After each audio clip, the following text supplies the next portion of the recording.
السلام علیکم دوستوں، محترمہ فضانہ اعجاز صاحبہ کے اردو کہکشاں چینل کی نئی پیشکش شرارہ سماعت فرمائیں۔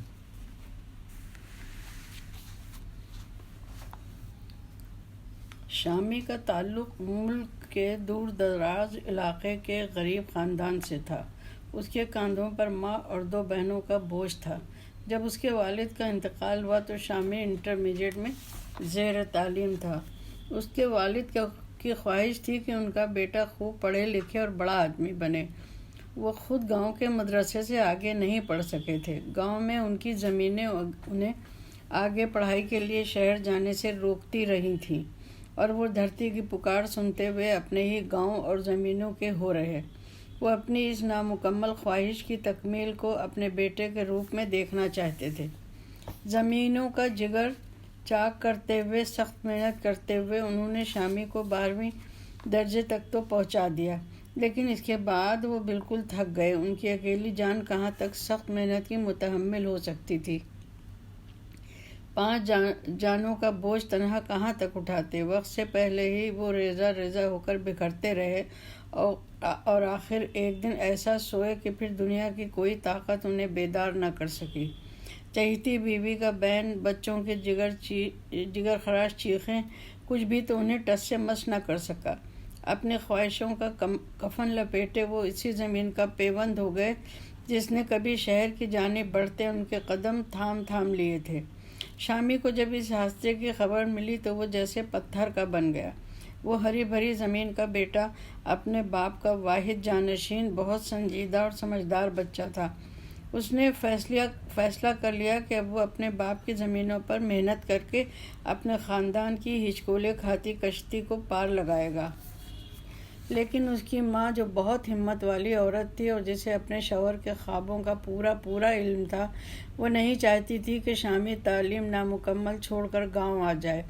وہ کسی طور اس بات کے لیے راضی نہ ہوئی۔ اس نے شامی کو سمجھایا کہ ابھی تو ایسے برے حالات نہیں ہیں، زمین کو بٹائی پر دے کر وہ اپنا اور اپنے بچوں کا بوجھ اٹھا سکتی ہے۔ اس طرح شامی شہر واپس چلا آیا۔ اب اس نے تعلیم کے ساتھ ساتھ ٹیوشن بھی شروع کر دیے، تاکہ ماں کے ناتواں شانوں سے کم از کم اس کی تعلیم کے اخراجات کا بوجھ کم ہو سکے۔ زمانہ کروٹیں بدلتا رہا اور دیکھتے ہی دیکھتے 5 سال بیت گئے۔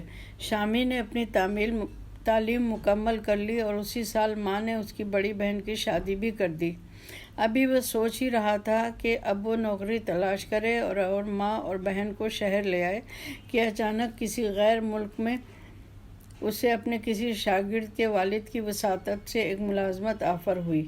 ماں نے پھر دل پر پتھر رکھ لیا اور شامی کے شاندار مستقبل کے لیے اسے جانے کی اجازت دے دی۔ وہ سمجھدار عورت تھی اور جانتی تھی کہ زندگی میں صرف ایک بار انسان کو سنہرا موقع میسر آتا ہے، اسی لیے وہ اپنے بچے کی راہ میں مزاحم نہیں ہونا چاہتی تھی۔ شامی خوبصورت، محنتی اور ایماندار شخص تھا، اس لیے جلد ہی اپنے مالک سے اس کے گھریلو اور اچھے تعلقات قائم ہو گئے۔ اکثر اس کا مالک اس کو گھر بھی بلا لیتا اور کبھی کبھار اس کے گھریلو حالات بھی دریافت کر لیتا تھا۔ دراصل کئی پشتوں پہلے اس کے مالک کے آباء و اجداد بھی شامی کے ملک سے آ کر یہاں آباد ہوئے تھے۔ اس نے تھوڑی سی تعلیم بھی شامی کے ملک میں رہ کر حاصل کی تھی۔ اسے شامی کی مادری زبان بھی لکھنا پڑھنا آتی تھی۔ شاید یہی وجوہات تھیں جو شامی کو اپنے قریب محسوس کرنے لگا تھا۔ ویسے بھی شامی جیسے محنتی اور ایماندار لوگ کم ہی لوگوں کو نصیب ہوتے ہیں۔ مالک بے فکر ہو کر سارے جہان میں گھوما کرتا اور شامی کے کاندھوں پر کاروبار کی تمام دیکھ بھال سونپ جاتا۔ وہ ایک رنگین مزاج آدمی تھا، کبھی دل بہلانے کے لیے ہانگ کانگ چلا جاتا، کبھی بمبئی کی روشنیوں میں گم ہو جاتا اور کبھی کہیں اور۔ شامی کی ماں اور بہن بدستور گاؤں ہی میں رہ رہی تھی، اگرچہ گاؤں بے حد پسماندہ تھا۔ نہ وہاں فون کی سہولت تھی، نہ تار کی۔ ہاں، بجلی گاؤں کے ہر متمول گھروں میں موجود تھی۔ اس کی ماں کسی اجنبی شہر میں غیر لوگوں کے درمیان تنہا ایک جوان لڑکی کے ساتھ رہنے سے اپنے گاؤں میں اپنے لوگوں کے درمیان رہنا پسند کرتی تھی۔ شامی کے بے حد اصرار پر انہوں نے پیار سے اسے سمجھا دیا۔ وہ کہا کرتی تھیں، تنہا عورت کی بہتری اسی میں ہے کہ وہ اپنوں کے آس پاس رہے۔ شامی کی آنکھوں میں آئے ہوئے آنسو دیکھ کر انہوں نے کہا تھا، بیٹے تم فکر نہ کرو، تمہاری بہن کی شادی کر دوں، پھر تمہاری شادی کر کے میں تمہارے پاس ہی آ کر رہا کروں گی تاکہ اپنے پوتے پوتی کھلا سکوں، تو تم دل چھوٹا نہ کرو۔ اور بات سچ بھی تھی کہ ان کی دوسری بیٹی کا رشتہ کئی جگہ سے آیا ہوا تھا۔ ذرا سی چھان پھٹک کے بعد وہ اس فرض سے سبکدوش ہو کر شامی کی بھی شادی کر دینا چاہتی تھی۔ ویسے ان کی طرف سے تو تیاری مکمل تھی۔ شامی کے بھیجے ہوئے اور لائے ہوئے زیورات کے سیٹ انہوں نے بکس میں چھپا رکھے تھے۔ ان کو شامی سے بے اندازہ پیار تھا۔ وہ چاہتی تھی کہ شامی کی شادی کسی حسین لڑکی سے کریں جو شامی کے ساتھ ساتھ چلے تو چاند تاروں کی جوڑی لگے اور ان کا شامی اسی دنیا ہی میں جنت پالے۔ اپنے ہی کسی دور کے عزیز کی بچی ان کی نظروں میں سما گئی تھی۔ وہ خوبصورت تھی اور سوگھڑ بھی۔ تصور میں وہ بار بار اس کو شامی کی دلہن کے روپ میں اس کے ساتھ ساتھ چلتے پھرتے اور اپنے آنگن میں بہار بن کر چھاتے دیکھ چکی تھی۔ مسئلہ صرف یہ تھا کہ وہ ابھی بہت چھوٹی تھی۔ 15 سال کی عمر بھی کوئی عمر ہوتی ہے؟ شعور اور بے شعوری کے دوراہے پر بنی ایک نازک پگڈنڈی۔ وہ شامی سے کافی چھوٹی تھی، لیکن وہ کسی طور اس نگینے کو چھوڑنا نہیں چاہتی تھی۔ ایک روز وہ اپنا دامن فریاد لے کر ان کے گھر پہنچ ہی گئیں۔ پھر ان کی خوشی کا ٹھکانہ نہ رہا جب زبیدہ کے گھر سے بھی حامی بھر لی گئی۔ اپنے دل کے ایک ایک ارمان پورے کر کے وہ زبیدہ کو اپنے گھر لے آئیں۔ شادی کی رات اپنے کمرے میں جب شامی نے جگمگاتا ہوا چاند دیکھا تو اسے اپنی خوش بختی پر رشک آنے لگا۔ زبیدہ کی خوبصورتی اور اس پر اس کی معصومیت نے شامی کو بے خود کر دیا۔ ماں بھی بہت مسرور تھی۔ اپنے شامی کی زندگی بھر کی سعادت مندیوں اور خلوص کے بدلے ہی انہوں نے اسے وہ تحفہ دیا تھا کہ اب شامی کی آنکھوں میں سارے جہان کی مسرتوں کا پردہ انہیں صاف نظر آ رہا تھا۔ وہ شامی جو زور سے ہنسنا بھی نہیں جانتا تھا، آج مسرت اس کے انگ انگ سے عیاں ہو رہی تھی۔ اس کی مخمور آنکھیں زبیدہ کا احاطہ کیے ہوئے تھیں اور یہ سب ماں کو اچھا لگ رہا تھا۔ لیکن جب شامی کے جانے کے دن قریب آئے تو جیسے وہ اس حسین خواب سے بیدار ہو گیا۔ اس بار وہ بہت رنجیدہ تھا۔ اب زبیدہ کے بغیر رہنے کا تصور بھی اس کے لیے محال تھا۔ ہاں، اسے ایک بات کی خوشی ضرور تھی کہ اس نے اپنی شادی کی ویڈیو فلم شہر سے فوٹوگرافر منگوا کر بنوا لی تھی اور وہ اسے اپنے ساتھ لے جا رہا تھا تاکہ جب اس کا دل چاہے وہ زبیدہ کے حسن کا جلوہ دیکھ سکے۔ اس نے زبیدہ کی دلہن بنی بڑی بڑی تصویریں بنوائی تھیں جنہیں وہ اپنے کمرے اور دفتر کے دراز میں سجانے والا تھا تاکہ زبیدہ کا وجود ہر لمحے اس کے پاس رہے۔ گاؤں میں یہ پہلی شادی تھی جس کا بائسکوپ بنایا گیا تھا۔ تمام گاؤں حیرت زدہ تھا اور زبیدہ تو حد درجہ خوش تھی۔ اسے فلم میں اپنا آپ دیکھنا بڑا اچھا لگا تھا۔ چلتے وقت زبیدہ کا اترا چہرہ اس کے سامنے تھا۔ شامی نے اسے باہوں میں لے کر کہا تھا کہ وہ بہت جلد اسے اپنے پاس بلا لے گا۔ معصوم زبیدہ 16 سال کی الہڑ مٹیار تھی۔ اس کی آنکھوں نے تو ابھی کھٹے میٹھے خواب دیکھنا بھی شروع نہیں کیے تھے کہ شامی کی شکل میں اسے ان اندیکھے خوابوں کی تعبیر مل گئی تھی۔